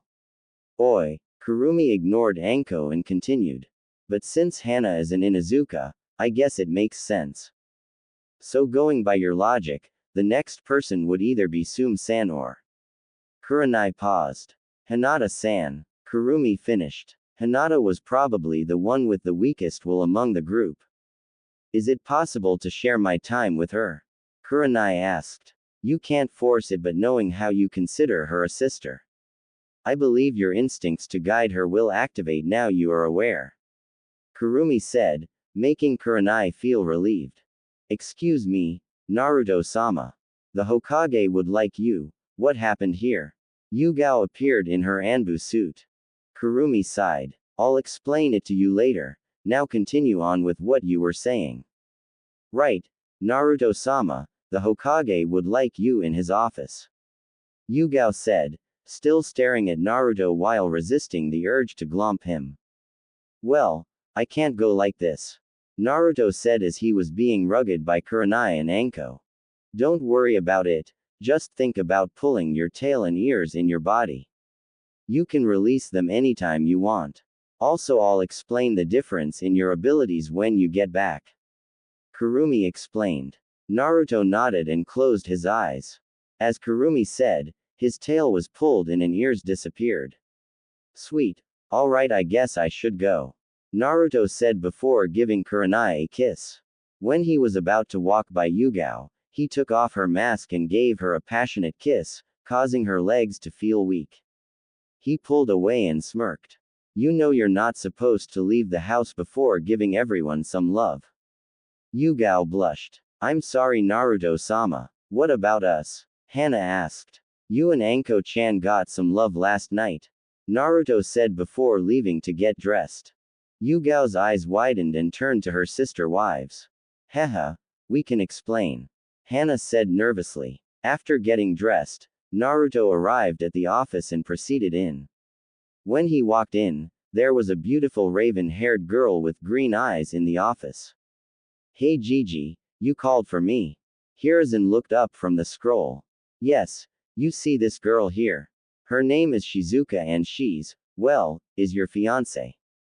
Naruto looked at the girl and back at